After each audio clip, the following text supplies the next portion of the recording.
Hello everyone, welcome back. Today we're going to do a follow-up video on this Palmetto 10.5 inch AR pistol. Okay, so first of all, I got some feedback in the comments yesterday that the pistol brace injunction is still in effect, so we are still good to go with putting the pistol braces on these AR pistols. Okay, a question came up in the comments because with regards to the accuracy, because when I shot it yesterday, it seemed like the 55 grain was shooting better at 100 yards than the 77 grain. So I was losing sleep. I was wondering if that was a real thing or if that was just a fluke. So today I needed to test that out.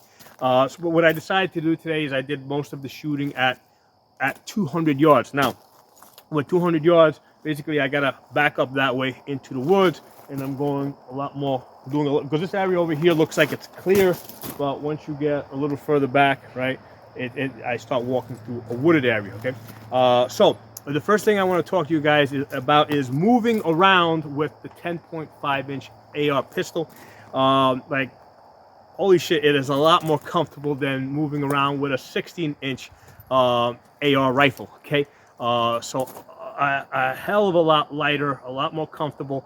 So today I put a single point sling on this, and this is how I was moving around. Now there was two ways I was moving around. First of all, I have it hooked up here. This normally hangs between your legs, right?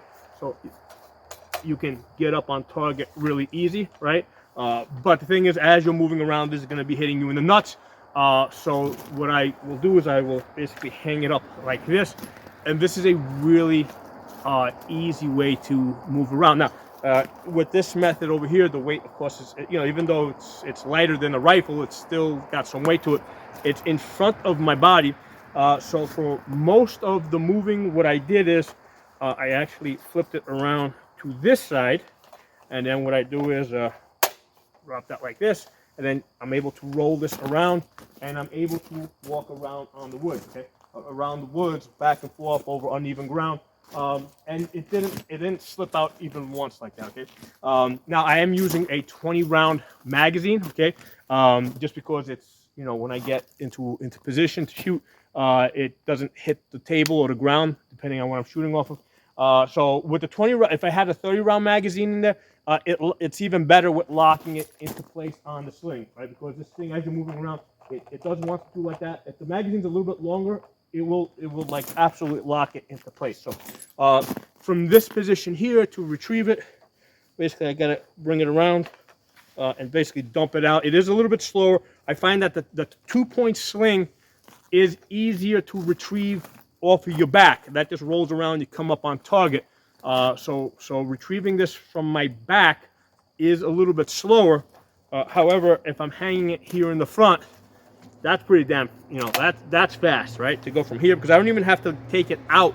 The way the sling is looped around the magazine right now, I can just come on target like that, right? So that so, and then of course I can completely let it loose if I want it loose, and now I have a lot more flexibility, right? So this is pretty ideal if you're like in a car, or if I mean, you can easily turn around, get on target. With the 2-point sling, I have to basically swim my arm out of it in order to be able to do this kind of stuff. Okay. So yeah, so I wanted to tell you guys, number one, just moving around the woods with the 10.5 inch AR pistol, a hell of a lot lighter, a hell of a lot more comfortable than a 16-inch AR rifle. Okay, so I want to just put that out there because that's part of the reason why you would want to use a 10.5 inch AR pistol. Now, let me say this: when I was shooting, I didn't notice it so much yesterday, but today when I was shooting it, I could actually feel the additional recoil, right, from this 10.5 inch, from the recoil from the 10.5 inch AR pistol. And I could see that while I was shooting this, the ejection pattern was like to 1 o'clock, right? So it was like, it wasn't at 12, but it was at 1 o'clock. So very typical of AR pistols. They are typically overgassed, right? So this is not something I had thought about in the past. And the other thing I noticed is when I was shooting it, I could actually hear the because I was only putting 5 rounds at a time, and when I would shoot it, I could actually feel the tinging of the springs in the magazine. I could hear like a ting. So normally I don't get that with these clear Lancers. You know, they got that. Normally I don't hear the tinging of the springs in there. So again, that was the result of just a lot above normal recoil for an AR. Okay. So what I did is I was pretty sure this just had the standard 3-ounce buffer weight. And what I did is I removed the 3-ounce buffer weight. I was looking for a 4. I couldn't find a 4-ounce. I found a 3.8 ounce. I weighed it. I put it in there, shot it. And yeah, with the 3.8 ounce, my ejection pattern shifted from 1 o'clock to 2 o'clock, which is a really good place to be. Okay. And also when I shot it with the 3.8 ounce buffer weight in here, the tinging that I was hearing earlier in the magazine from that spring, I wasn't hearing that tinging anymore. Okay, so for this 10.5 inch AR pistol, going from a 3-ounce to a 3.8 ounce, maybe approaching a 4-ounce, is probably a very good idea. I like my ejection pattern at 2 o'clock because this way, if the gun starts getting dirty and stuff, it can still power through, right? Because if I tune it, like I say, if I put in the 4-ounce and I end up at 3 o'clock, which is really nice, right? Nice and smooth. But then if the gun gets dirty, it'll stop locking back. That'll usually be the first thing that you'll notice. It'll start locking back in the last round, and then as you continue shooting it without cleaning it, at some point it'll start jamming up. Okay, so I wanted to put that out there. I never really paid too much attention to that, but yeah, upgrading this to a 3.8 ounce buffer weight, made the gun a lot more comfortable to shoot. Okay, so let's talk. Let's hang this up. Okay, so I shot this with the 6x magnifier, both yesterday and today. I think the best group I got yesterday was like an 1 1/8 at 100 yards. Now with the 6x shooting at 200 yards. Now listen, for the last couple of months, I've been doing a lot of shooting with LPVOs at distances between 200 and 500 yards. So, at 200 yards, I'm used to shooting an LPVO with an 8x or a 10x. Now shooting that distance with a 6x, that was like, okay, this is, not something I'm used to, So it took a little bit of me getting used to shooting at 200 yards with just a 6x. Versus the 8x and the 10x that I'm normally used to shooting. Okay, so that's one of the things that is worth noting. I mean, this is kind of ideal because with the 6x, I got some decent magnification. But if I need to lighten the gun, the magnifier comes easily off, and then I've got a much lighter gun. Right? This is the Vortex 6x. Comes off. All right, so this gun, that you can put in your backpack. So now I got a much lighter gun. Right? So you can get up on target really nice and easy. Okay, so that's one of the things about the magnifier. That, you can't do that with an LPVO on the gun. At some point, I may put a net 8x on here just to test it out for further distances. But with this configuration, I do plan to take it out to 500 yards. Now the optic is the Holosun 503G. Okay, that has an ACSS reticle in there, which gives you a bullet drop compensator. So that's really good for when you're getting out to like 500 yards. You got that bullet drop, so you have a good aiming point. Okay.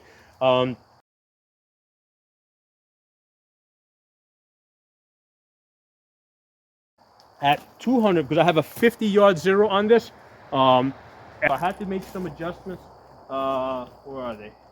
Yeah. These targets? I got so many targets here. Back to this one. So first I was shooting it with the WM-193, which I showed you guys yesterday, right? The Wolf WM-193. It does get like 1-inch groups. So when I was shooting it at 100 yards yesterday, my impacts were at 100 yards were about 3 inches high, which usually works out pretty good with the 16-inch ARs. However, when I shot it today, the group was like up here, So I brought it down. It dropped a little bit. Wasn't happy with that. Brought it down again. So, and then finally I got it to where I got it. But before I confuse you guys, let me just tell you what I did with this. Once I dialed it in, so I was hitting at the right elevation. I put in the 77 grains, right? There's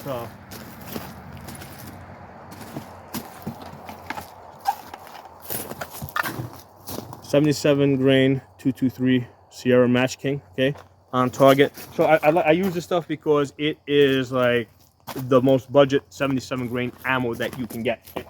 So you get a 50 round box. I don't remember exactly how much it was. I'm guessing it was somewhere in the area of $30, $35 maybe when I bought it for a 50 round box. So budget 77 grain. So I took this to at 200 yards. With my measure, I did end up impacting low, so I went up one click after that. But I got a nice group here. Again, on this side, so it's like casting a shadow. I got five shots, 200 rounds. 1, 2, 3, 4, 5. A 2.75 inch group at 200 yards. Okay, so that you divide that by 2, and you get a 1.4 MOA. Okay. So 1.4 MOA at 200 yards with the 77 grain. Yesterday when I shot it, it seemed like the 77 grains, they had opened up to something like 3 inches no, 2 inches. It had opened up to 2, no, sorry. The 77 grain had opened up to 1.75 inches at 100 yards. And I found it a little bit strange that it had opened up that it was that wide. Based on today's shooting, it was probably a me problem. Okay, I probably just wasn't shooting my best. So yeah, at 200 yards, the 2.75 inches for 1.4 MOA, that's pretty good. Okay, that's pretty good. Now, if you notice, it was low and to the left over here. So the low part, basically I ended up going one click up, right? So this has a half MOA adjustment. So going one click up moved me 1 inch at 200 yards, right? So that's, if I took another 5 shot, it would have ended up someplace over here. Now, if you notice, it's down to the left. And when I shot this yesterday, I was already comfortable with this being centered. The reason why this shot to the left, and then on some shots, it's shooting like, let's say, high to the right, okay? The reason why it would be doing that is because when I shot it, the ground was uneven. I don't have a bubble level on here, so the gun was probably slightly canted, just a little bit like that. So if the gun is canted, that's gonna throw you up. So if you're impacting low, right, and the gun is canted like this, you're gonna impact in this quadrant over here. If you're impacting high, you're gonna impact in this quadrant here if the gun is slightly canted. If I was canted the other way, then my low hit would have been here and my high hits would have been there. Okay, so that's an important thing with understanding why you sometimes go left or right. Because a lot of times we're quick to dismiss it. It was just wind, or we just start making adjustments. What ends up happening, especially if we start making adjustments, now we might actually be messing up a perfectly good zero, okay? Because if the gun is not perfectly canted, if it's a little bit like this, a little bit like that, the bullet's going to impact, left or right every time you shoot it. So what I usually do is I'll put if I have a magnifier in the back, I'll put a bubble level up here. It just basically screws into like $7 to $15, and that makes sure, I'll look at the bubble level. And I'll make sure that the gun is perfectly, straight when I shoot it, and that eliminates the variable of canting. Okay, so I forgot to do that today. Okay, so but I shot this perfectly centered enough times yesterday that I know that it's a me problem, right? It was me canting the gun. It's not the bullets. It's not the wind. There's like almost no wind today. There was a me problem. So it's something for you guys to be aware of. Okay, so let's put the gun down for a second and let's get into some cool details.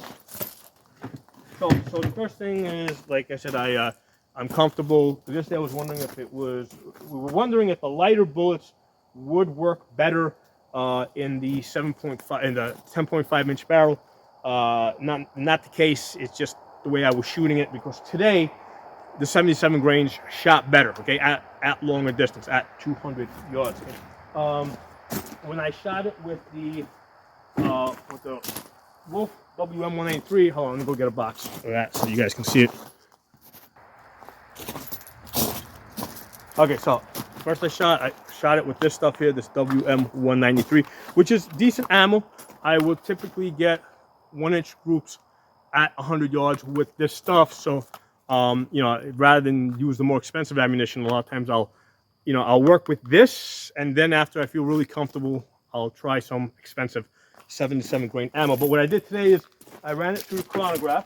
I have a chronograph right here, and I wanted to get some velocities readings. Okay, so on the 55 grain with the Wolf, I'll get behind the camera. I was gonna put this stuff on the board, but it's too much trouble. So right here, took 5 shots.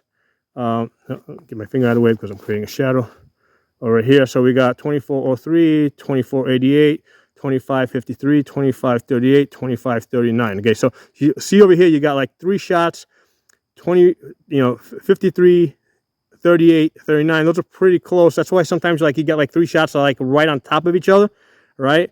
And then maybe a 4th one that's a little further away, and then a 5th one that's like way out, right? You see that 2403? That explains it right there why you get that 5th shot is a flyer. This is a very common pattern that I see with this ammunition and with a lot of the target ammo. You got that 1 shot with a velocity is like way off, okay? So the average velocity 2504, okay? And if you discount the worst one, which a lot of times I'll take 4 out of 5, you know, it looks a lot better. Okay, so the variance between my fastest and my slowest bullet was 150. All right, so that 1 shot there, that 2403, threw it off. Okay, if you eliminate that one, the variance comes down to like something like 70. I don't remember exactly, but it was, so 70 is acceptable. 150 variance is not acceptable. Okay, but having 4 shots that's at about at about 70 is okay. So the energy, 765 foot-pounds, momentum of 19.67. Okay, so 765 foot-pounds. Remember, this is still going supersonic, so you'll probably stay supersonic past 200 yards. You know, that's good. You're still going to do that hydrostatic damage. Definitely enough energy at 765. It's impacting like pretty much like a 44 Magnum, okay? And then at 500 yards, it will typically do half of what you see here.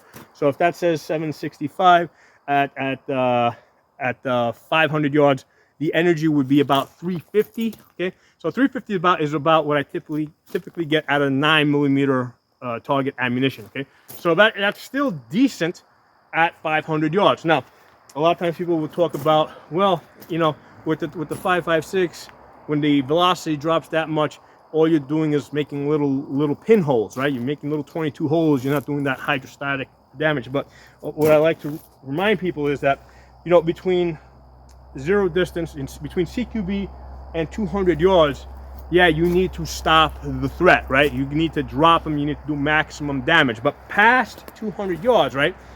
If somebody is wounded, right?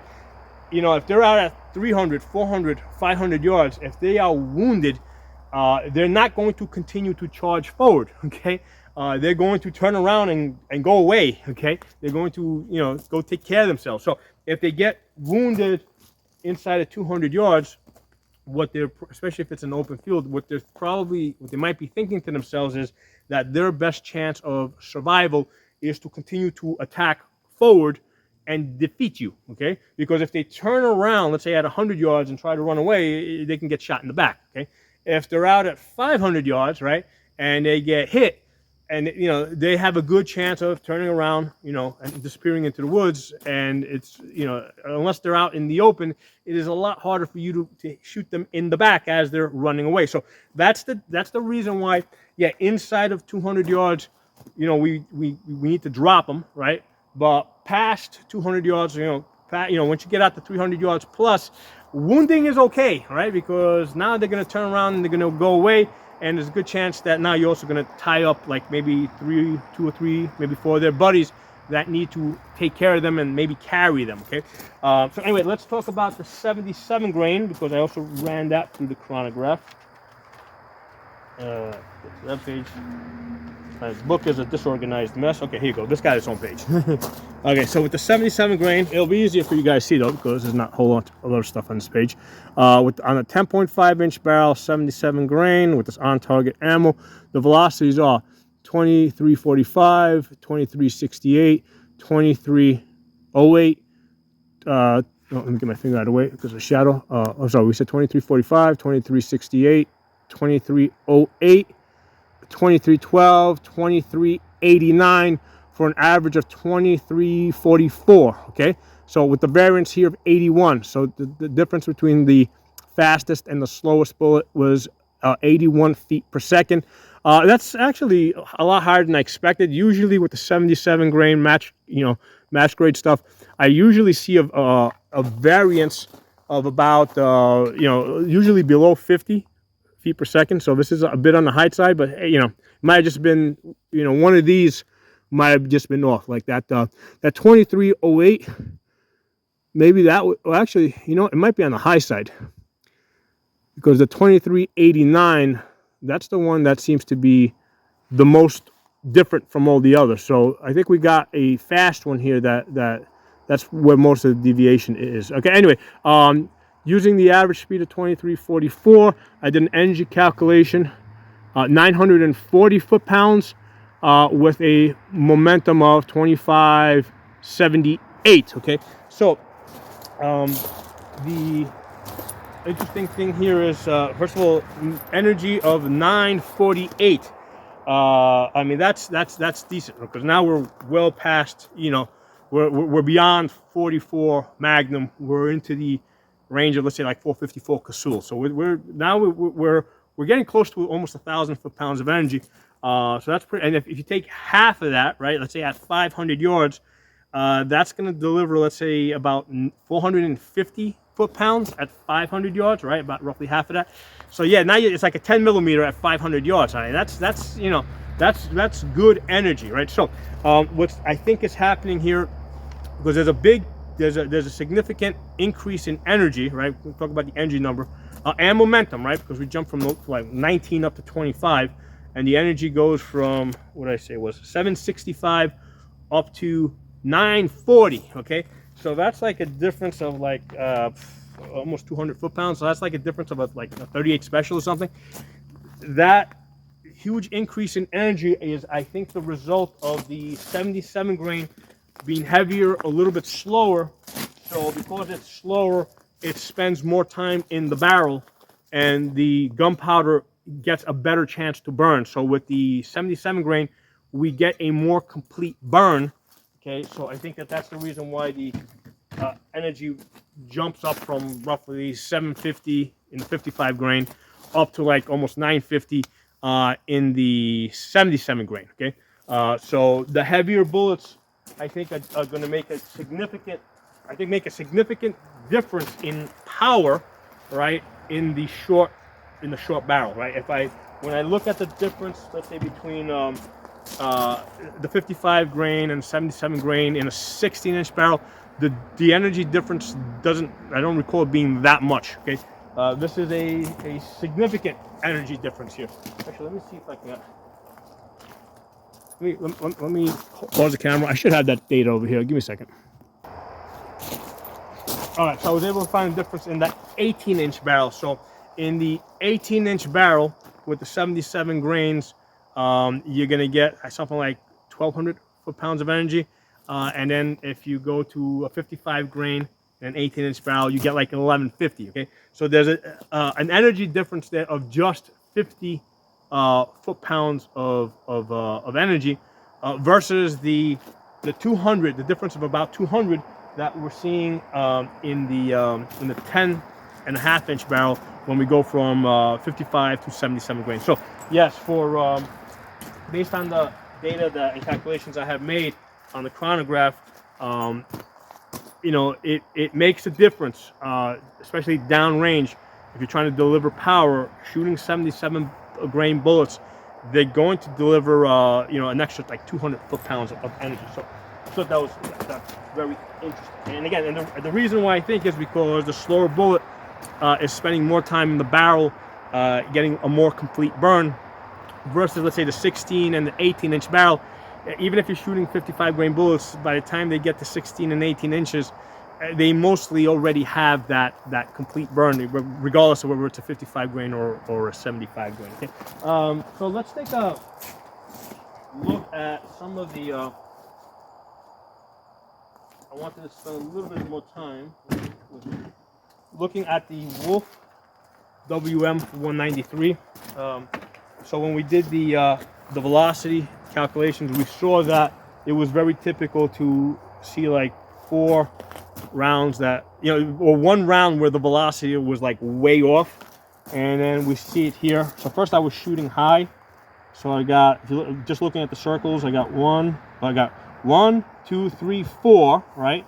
So 4 here for a 3.5 inches, and then the 5th one's like way out there. Okay, so that's because the velocity was off and it just did something weird. Okay, so that was a 3.5 inches at 200 for a 1.75 MOA. So those are the ones with the circles, and I took another 5 shots. These are the ones with the squares. So I got where are we? We got 1, 2, 3, 4. Right, 1, 2, 3, 4. So those are 5 inches for a 2.5 MOA. Right, and then we got one way out here, right, which opened this group up to something stupid. Okay, so again, that's because of that one flyer, because the velocity on that 5th round always seems to go up. So I adjusted it down, and I came to here again at 200 yards. I got 1, 2, 3, 4 shots at 5 inches at 200 yards. That's a 2.5 MOA, and then this one shot way out here, which opened this thing up to like something like where are you? 7 inches, okay? But overall, right, if you got like budget ammunition, right, and you know what it's going to do, you know you're going to get 4 out of 5 on, you know, on target. You know, if you got 4 out of 5 giving you pretty consistent, like 2.5 MOA, that's pretty good stuff to work with, I think, right, on the budget side. So that's what. So yeah, but that answers the question, because yesterday it seemed like this stuff was shooting better at 100 yards, but I think that was just a fluke based on what I saw today. The 77 grains did better. It gave us this at 200 yards. Oops, sorry, on the side. At 200 yards, it gave us the 2.75 inches, 1.4 MOA. What I did is, because I felt that this was hitting a little bit low, I adjusted up 1 click. Right, so at 200 yards, that would move it up, you know, a full inch. I would bring it to right about there. And then what I did is I went to 100 yards. I wanted to see how it was going to impact. Now I ignore the circles because I didn't want to waste the paper. It's the ones without the circle. So this was actually interesting. And the funny thing is, I shot this with the Wolf 193. So ignoring the circles, right? I've got, look, we're looking at the ones without the circles. I got 1, 2, 3 here that are like like 3/4 of an inch at 100 yards, and then the 4th one there opens up the group to 1 inch and 1/4. Okay, and then the 5th one, that flyer that always like seems to rear its ugly head, right? That one's over there. That opened up the group to 2 inches at 100 yards. Okay, so 2 inches, 5 out of 5, but the 4 out of 5 at 1 1/4 inches, that's not bad. I mean, I'll take it. So again, as you see on this side, because I had that cant, right? Because I had that cant, the bullets are impacting here. So if I'm shooting high, if I'm canted this way, they're gonna impact over there. If I'm shooting low, they're gonna impact over there. So that's one of the things that you do want to get familiar with, how your cant impacts your rounds. So again, you're not just chasing yourself in circles, right? Because if you're having inconsistent cant every time you shoot, or if you're moving to different, because it's not likely you're gonna have the same, that you're gonna be changing your cant if you're shooting from the same position, right, in the same spot. But then if you move, right, if you go to a different spot where the ground's uneven or the table's uneven in a different spot, you know, like let's say you go from 100 yards now to 200 yards, right? If you move back, if the ground's uneven, you have a different cant. Now your bullets are gonna shift left or right depending on how your cant is. So yeah, having a bubble level on the front of the gun is really useful if you're trying to like really figure out what the gun's doing and make sure that you got the zero that you want to have. Okay, so drop some comments below. Let me know what you guys think. This is a gun that I've done some shooting with it. I haven't done a whole lot of shooting with it. So today I was like, yesterday and today I've had a chance to do a lot more, and I'm really enjoying the 10.5 inch AR. In the past, I think I've kind of lumped together the 7.5 inch and the 10.5 inch, and I realized I should not have done that, right? Because I think I had the 7.5 inch first. I worked with that for a while, and then I bought the 10.5. And I'm like, oh, okay, these things kind of no, they're not the same. The 7.5 inch is a lot louder.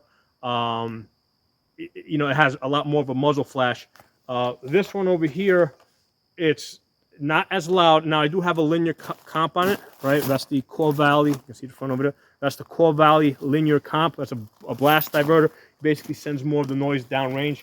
So that makes this very, very pleasant to shoot. So I can shoot this with just regular earmuffs. That works great. The recoil I felt was a little stiff with the 3-ounce buffer weight, but with the 3.8, I'm liking it a lot more. Okay, so that's something that you guys should also consider if you got the a 10.5 inch AR pistol. Okay, so drop some comments below. Let me know what you guys think. Give the video a like because it helps push the algorithm. I don't monetize the channel or anything. Basically, I just like getting this information out there. I like bringing more people into the gun community. Okay, so talk to y'all soon. Hey, something else I want to mention real quick. I have a standard mil-spec trigger in here. Okay, so all this shooting that I did with a standard mil-spec trigger. I do like shooting the Schmidt 2-stage triggers. However, for a 10.5 inch, basically this is primarily a CQB rifle, so I felt that it didn't need to have anything other than a mil-spec trigger. Shooting it today, like just forgetting about the trigger and just like shooting the gun, right? Just concentrating on just doing the best shooting that I can. I really didn't have a problem with the mil-spec trigger. Okay, I think I got pretty good groups. Maybe I'll do a little bit better. But when I was shooting, I pretty much felt that my chevron was like this. I could see it go, boof, boof. It wasn't going off to the left. So yeah, no trouble with the mil-spec trigger. A lot of times, a nice trigger is nicer, but I think a lot of times people forget that, you can make a mil-spec trigger work pretty good for you too. Okay, you just gotta practice with it and get used to it. Okay, so talk to you all soon.